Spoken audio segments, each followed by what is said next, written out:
Greetings everyone, welcome Dumelang Lekai to another episode of the Politics of You and Me. You are joined today by your host Mpho Nyamathe. After attending the Green Summit at the United Nations Asia Pacific headquarters, I really took it upon myself to localize global issues in accordance to our country context.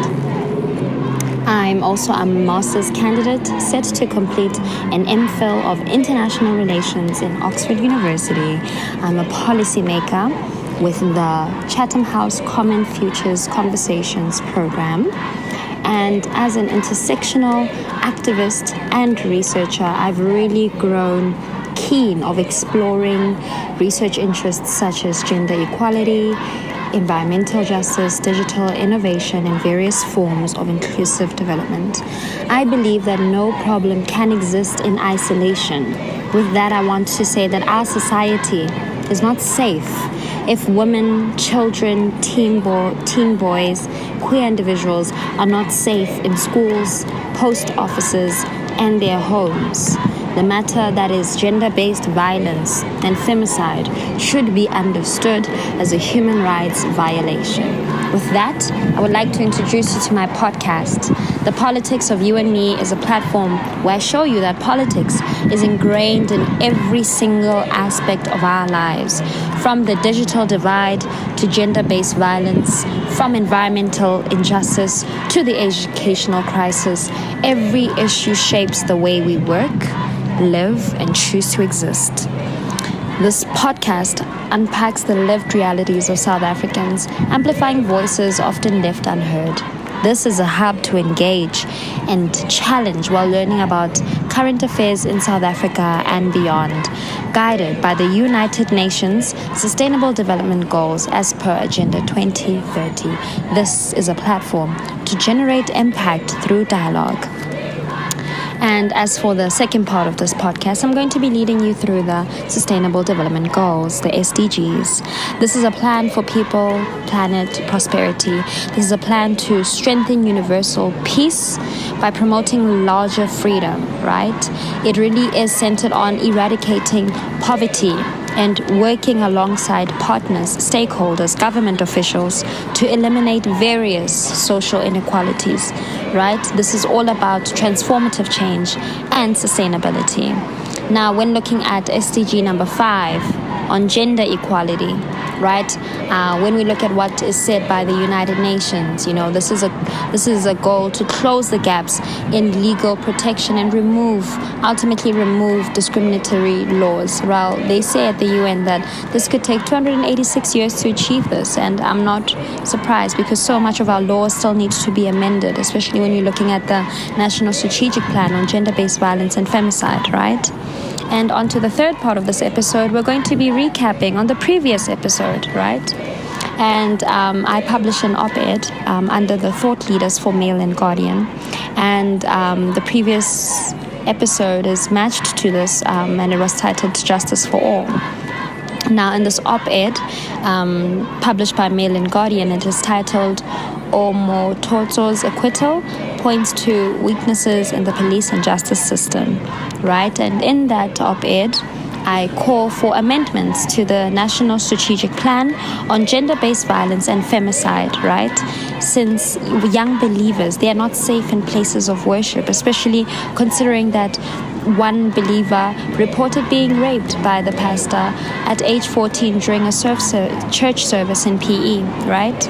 And there's so many problematic things about this case, which I spoke about in my opinion article, where I really also just hone into the fact that the prosecutor also didn't know the legal definition of rape. He didn't know that digital penetration constituted rape, which means that someone who was entrusted to represent a victim could not do their job to the best of their ability simply because they were not acquainted with the basic aspects of the case, with the basic concepts of the case. This is a gross miscarriage of justice, right? And this formed a really big part of my discussion. And even the Judge Schumann, also felt like the cross-examination, it didn't happen, and the case the state also could not prove its case beyond reasonable doubt. We had the same thing from South Africa's National Prosecuting Authority saying that former prosecutors in the case, they acted improperly and the accused were not sufficiently cross-examined by the state. I mean, I'm thinking back about the Minister of Constitutional Development. She even invoked Section 33(2)(a) of the National Prosecuting Authority Act, which really asks for an in-depth case report because of just how there has been a gross miscarriage of justice, but also so many aspects of this case not going in the way that it should for the victim, right? And this calls for a victim-centered approach, right? Where we really put the experiences, the well-being, the health, the mental health especially of the victims before anything else, right? And here there's been so many failures. Our victims are being failed in the middle of a national crisis, right? And this was just a huge part of the discussion, and also just looking at the killing of our whistleblowers. Amila Mabini, she supported victims in this case substantially, yet she received a number of death threats, right? And with that, I even begged the question, where were the police in the face of these threats? And what does this say about their mandate to keep communities safe, right? With that, I also really analyzed and looked at the disturbing trend of sexual violence in the church, especially when we're looking at pastoral power and God talk as a means to psychologically manipulate victims and leave them more vulnerable to sexual attacks, right? In the tragic case of Soshanguve, there was a 30-year-old preacher who was accused of raping adolescents and young men after persuading them that they were the chosen ones. Now, these young men are later enrolled into the church's ministry school to become pastors. The problem in that is that not only are they assaulted sexually, but they are also taught to normalize these behaviors, to take them on to younger generations. And it's just so disappointing, right? And even when we look at, the Minister of Constitutional Development invoking Section 33(2)(a) of the NPA Act, it's also important for us to ask ourselves, how far are we with this, right? What's the feedback looking like? What is that case report saying? Is there going to be an appeal of some sorts? Because a lot of the time we move forwards and backwards. We receive so much progress regarding a case, and then when we look into the finer details, we realize that not much is actually being done in light of those efforts, right? So it's important for us to interrogate the progress of this as well, right? And as part of my solution building, the logo here is bold conversations with real solutions, right? And within my op-ed, I really talked about, in the process of implementing the Gender-Based Violence National Strategic Plan, there must be special attention afforded to the church community, especially through the establishment of programs that actively work to change toxic masculinity and sexual violence, right? And with that, it's also important that, we amend the strategic plan so that we can really close these gaps, so that we can really afford legal protection to our victims, whom we are hearing of almost every day. And it's just such a painful ordeal that so many women, children, get sexually assaulted and experience sexual violence in our country on the daily, and it's important to have interventions that really mitigate the crisis, because that's what it is, a crisis, right? And now we're going to be moving on to my new episode 6, Marching Against Oppression. And this is where I'm just going to give you a volunteer's snapshot of what it was participating as a marshal, as a volunteer, during the Women for Change demonstration. This organization is an organization that has really built community trust, advocacy, and seeing the work that they do, I volunteered to assist with the demonstration that took place on Friday, the 11th of April. And with this, the key aim was to urge the government to declare gender-based violence and femicide a national disaster. And with that, the organization staged a demonstration at the Union Buildings in Pretoria, and we handed over a petition with more than 150,000 signatures. And this came, amid a surge of gender-based violence and femicide cases, and that had sparked nationwide protests, just demanding that justice for women and children, right? And I just want to take you through my experience volunteering, getting to speak with people as well, and getting to see the real-time impact that we're putting in with organizing the protest, and just, looking at the attention that it had, attracted. At heart, I've always been a volunteer. I think that it is one of those experiences that fuel what it means to be a human being, to give back to the things that drive us, to give back to the things that speak to us, to speak to our lives' mission, to serve all mankind, right? And this was a very also emotional process, in terms of just like being a volunteer, watching everything come together. Something also very healing about watching our government officials hugging affected victims. It was so tough to see, right? As for my primary responsibilities, I was primarily responsible for helping people pay for shirts, scarves, and just manning the table there, and also just looking at the outcome. We had representatives from the Department of Women, Youth and Persons with Disabilities. This is so important because they authored the strategic plan on gender-based violence and femicide in collaboration with the UN Women.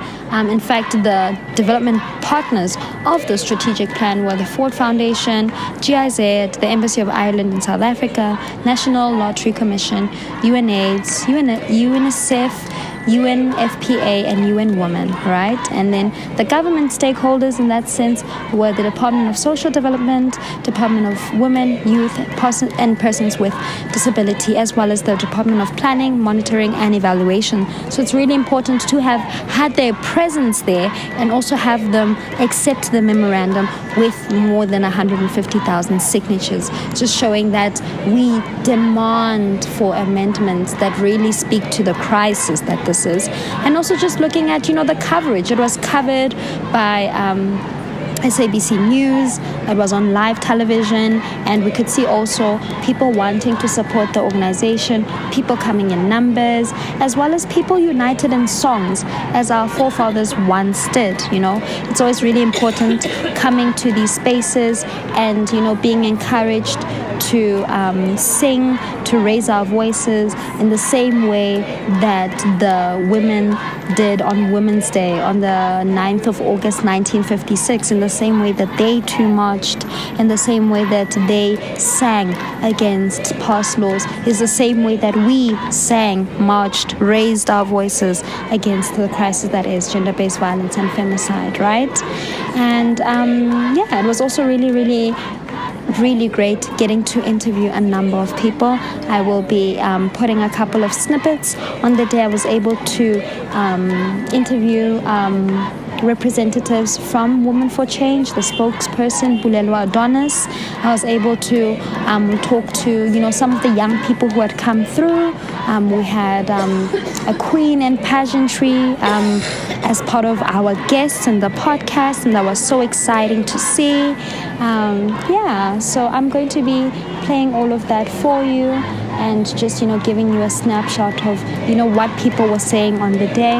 We also had amazing remarks from an author, Rufilwe, who authored such a wonderful book about young children, teaching our young children, to stay safe, to know what good touch is, what bad touch is, what harmful situations are, and also being able to register, the importance of, not trusting anyone who's not your legal guardian or someone who's not your parent, in situations where it can promote risks. So I'm going to be, putting that forward, some of those interviews, but in terms of just, having bold conversations, real solutions, I want us to keep holding our leaders accountable. I want us to keep raising our voices until we see systemic change. Thank you so much. Hi, my name is Rifila Salandela. I'm an author for a children's book. I've written a book that I believe is a preventative tool to assist children to know that no one is allowed to touch them. And I do speak up about saying that children must know their body parts by name. We no longer call them nicknames. We call them what it is, which is a vagina. So in my book, you'll see that Kimberley, Hero Kimberley talks about that mommy says it's a vagina. The reason why I even mention it in my book is that studies have proven that if a predator touches a predator is less likely, to touch a child that can name their body parts. So it's important to empower our little children, both boys and girls, because we are not only speaking about girls. Though my book is based on a little girl, So what else? I can say that you can use it as a preventative tool. There's also the other side of my book where where I give guidelines from my own experience as a survivor. I was raped by a relative at the age of 7, and it took me such a long time to speak up.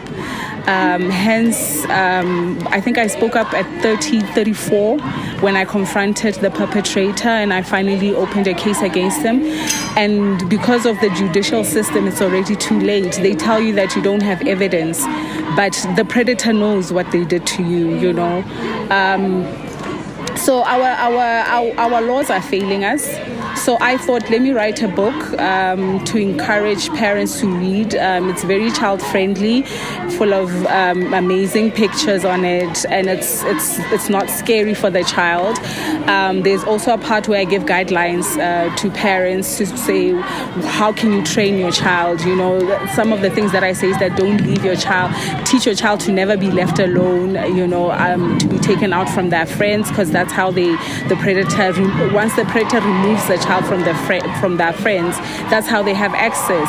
I also say that predators are people that are most liked in our society, and it could just be anyone. It could be family, it could be the most trusted person, So I give those tips to parents and for them to sort of train their children, and that it's important for parents to pay attention to the day-to-day life of that child, because a child will tell you, make it a routine to ask, how was your day, and be interested in what your child says. And if you find that your child has a certain reproach against someone, trust your instincts. Know that there's something that is there. A child cannot be afraid of someone from nowhere. So yeah, that's a little bit of a synopsis of what my book is about. Oh, lovely. Thank you so much for sharing that. I just wanted to ask you one more question. What did you take from being here at the demonstration? What I got from the demonstration is that, we live in a cruel world. We live with opposite sex who do not care how they treat us, and the statistics that we heard, it's baffling and it's painful, and some of the people who are victims and their family coming and say that we haven't gotten justice just on the DNA alone, so this just shows that the system is failing us. We want stronger laws. We want to see our children living safely, our women and children living in safe environment, free to walk. So we want justice, like as people are screaming in the background. Thank you so much. Thank you. My name is Pitapola Mola, and I'm your Miss Grand South Africa 2025 finalist. I enter this competition to remind everyone else that they are born to be grand, regardless of their backgrounds. Thank you so much for that wonderful introduction, and thank you for agreeing to be part of this podcast, this episode in particular. I just wanted to find out what inspired you to show up to this demonstration. As a young lady who grew up in the townships of Soshanguve, I've realized the violence that has been happening around my community, and also the dreams that have been hindered by social ills and systemic barriers. And I believe that has shaped my understanding of the world today. And showing up here today is also standing up for every young woman that has been violated in so many different ways and doesn't have that voice to stand up for themselves. I'm also standing up for a woman that has already stood up for themselves but has gotten the justice that they really deserve. Thank you so much for that. Thank you. Greetings, everyone. Welcome to the next episode of the Politics of You and Me. We are joined today at the Union Buildings by Women for Change, Bulelwa Adonis, who has been part of the planning, leading, facilitating, and execution of a wonderful demonstration. Even being there as a volunteer, it felt so great to see so many people there present, ministers, government officials, young people wanting to see a change. Yes. And I just wanted to just hear from you, Bulelwa, your experience with organizing this. Thank you so much. Thank you so much for having me. Honestly, I have no words. I think I'm so thankful that we came on one accord. We had one voice.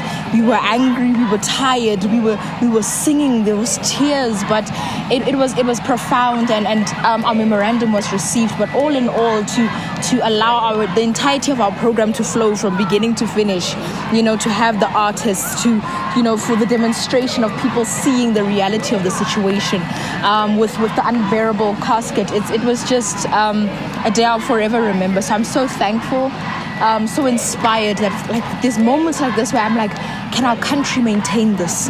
Can we maintain being on one accord? Can we maintain just fighting alongside one another, recognizing each other as human beings? So I think today was such a success, and I'm so thankful to be a part of this team. Oh, thank you so much for those wonderful insights. Now that the memorandum is handed over, how do you feel? I'm so thankful it was received. I'm thankful that their presence was here, their presence was known. Obviously, we would have loved to have the president here. You yourself saw that it wasn't Cyril, Mr. President himself here to receive it. It would have been incredible to have him here in person. I mean, we're here at his doorstep after all, but you know what? We're thankful that somebody was here to receive it. We're thankful that they did show their presence, they showed face, they signed. So right now what we're waiting for is a response, so it was received, so now we are waiting for a response for implementation. Like we did say, I'm going to echo and quote Sabrina's words that it doesn't end here, so now we are anxiously waiting for a response. Oh, thank you so much. And I also did just want to find out, do you encounter any challenges with regards to, obviously you guys are a hub for storytelling and victims reaching out to you. What are the challenges associated with that? Sure. Where do I begin? Let me start with something that people undermine, which is the lack of funding. Almost 10 years in, we haven't received a cent from government, no funding. Hence, towards the end, I had to read the sponsorships, not just because it's protocol, but to actually thank individuals, companies that came in together and actually decided to sponsor us. So funding is a huge issue because people assume we're this huge team, and that isn't the case. I can literally count us on one hand. That's how small we are. Today, it was just stakeholders, businesses, different organizations that came together deciding to organize this. So funding is a huge issue. I think people undermine the psychological toll. They're under the assumption that because we consume this on a daily basis. I always take my hat off to our founder, Sabrina, because you need to understand that for the longest time, I've been here for 5 years, but for the longest time, till today, she still does, she wears the hat of everything.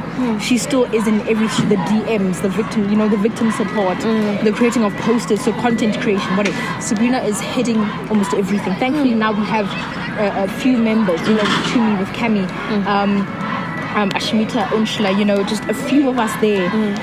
We're thankful for that, but we forget that we don't relieve ourselves. We've never taken a break. I always say that we post 365 days a year because this is a 365-day pandemic.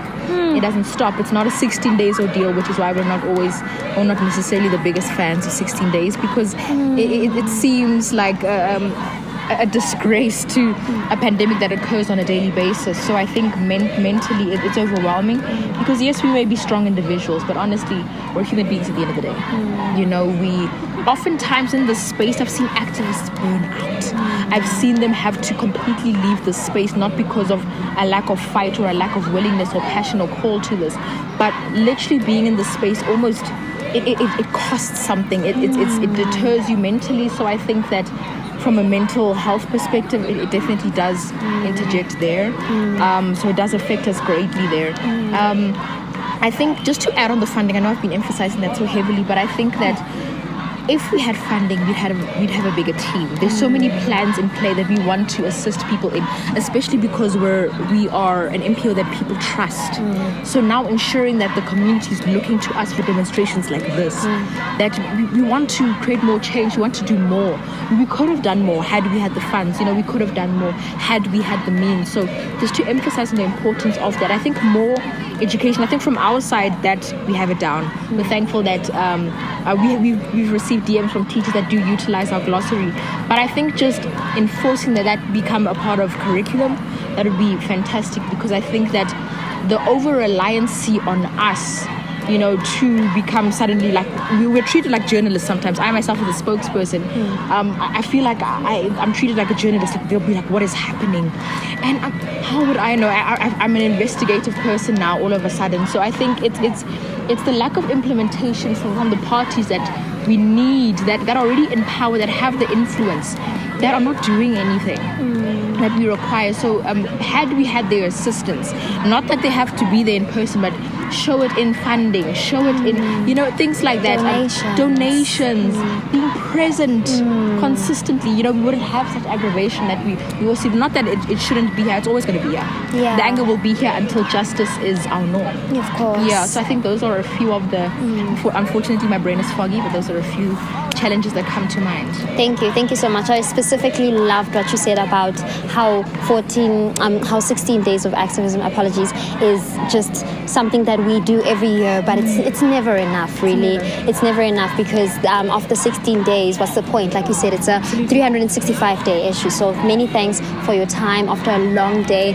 I'm also here as a Marshal, and I'm just so grateful to see the work that you do and just how important it is to mobilize young people from all around. So many thanks for just taking the time, but also arranging this and coordinating this with your team so brilliantly. Thank you. Thank you so much. Thank you for being here. Thank you for being a Marshal. Thank you for being present. But thank you so much for this. Of course. Thank you. Take care. Thank you.